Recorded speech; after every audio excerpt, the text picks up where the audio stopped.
Bem, temos aqui um belo espécime de computador, mas primeiramente eu vou mostrar para vocês o seguinte. Eu vou mostrar para vocês as peças, os componentes de hardware que compõem um computador. Durante este curso, nós vamos falar mais sobre software, ou seja, vocês vão aprender a utilizar os softwares básicos, né, que todo operador de computador deve saber operar. Mas hoje a gente vai aprender um pouco mais sobre o hardware. O que é o hardware? São os componentes, as peças que compõem o computador e fazem ele funcionar. Pense no hardware como os órgãos do seu corpo. Assim como no seu corpo, cada peça de hardware tem uma função específica. Por exemplo, vamos começar pelo cérebro do computador, que é o processador. No caso do nosso espécime aqui, o processador está abaixo deste cooler, né, que é uma peça que deixa ele refrigerado. Mas eu vou colocar aí na tela a imagem desse processador desnudo. Olha só que charmoso que ele é. Voltando aqui, o processador funciona como um cérebro do computador, ou seja, é ele que faz todo o processamento de dados, é ele que vai decidir de onde o dado vem, para onde ele vai, o que vai aparecer na sua tela, ele que é o grande gerenciador, diretor do seu computador.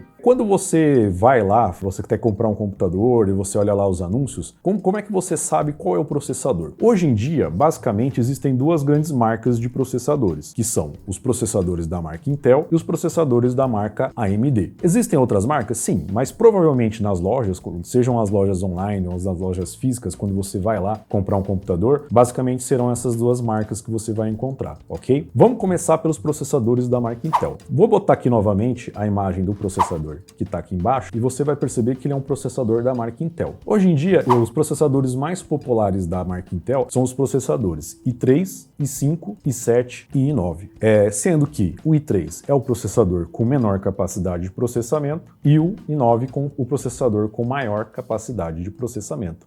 Mas, Sidney, o que é essa capacidade de processamento? É basicamente o quão rápido o computador consegue processar esses dados. Fazendo uma analogia, é como o quão rápido uma pessoa consegue responder uma pergunta ou consegue tomar uma decisão, resolver um problema. Então, quanto mais rápido o processador, em tese, mais rápido o seu computador vai funcionar. Mas não depende só do processador, depende de outros fatores também. Então, quando você vai comprar um computador, entenda que o computador com processador i3, ele vai ter menos capacidade de processamento que um computador com processador i5, i7 ou i9, perfeito? E, obviamente, ele é mais barato do que os seus irmãos. Entrando na linha AMD, hoje em dia, quando você vai comprar um computador da marca AMD, você vai encontrar, na maioria dos casos, os processadores da sublinha Ryzen. Eu vou botar aí na tela. A linha Ryzen, ela imita um pouco a linha da Intel. Então você tem o Ryzen 3, o Ryzen 5, o Ryzen 7 e o Ryzen 9.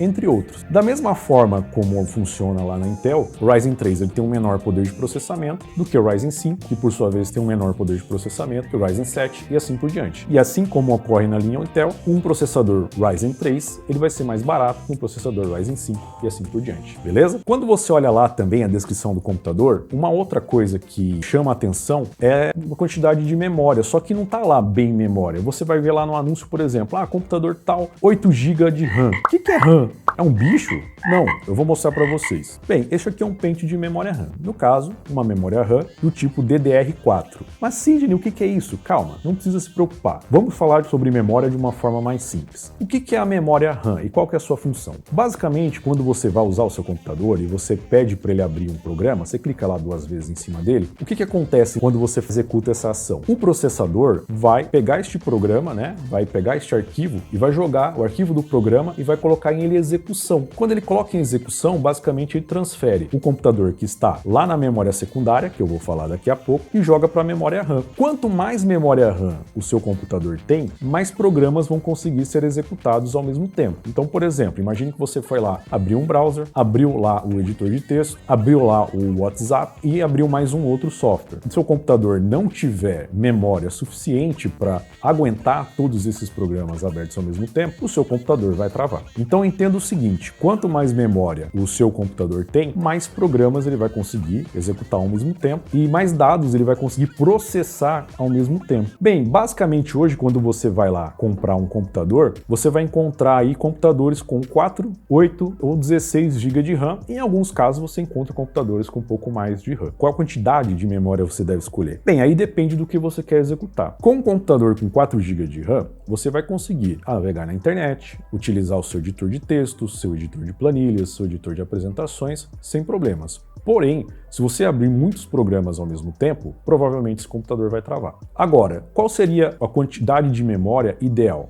Bem, com 8 GB de RAM, você vai conseguir basicamente fazer tudo que você precisa fazer. Ok? Se você é um usuário de computadores padrão, perfeito? Eu uso o computador para acessar a internet, para fazer meus trabalhos, de fazer planilhas, a fazer minhas apresentações, ótimo. Se você é um usuário gamer ou você vai fazer tarefas um pouco mais pesadas, aí o indicado é que o seu computador tenha 16 GB de RAM, ou seja, você vai precisar de mais pentes de memória ou um só de 16 GB de RAM. Se você for comprar um computador já todo fechadinho, então procure um computador com 16 GB de RAM.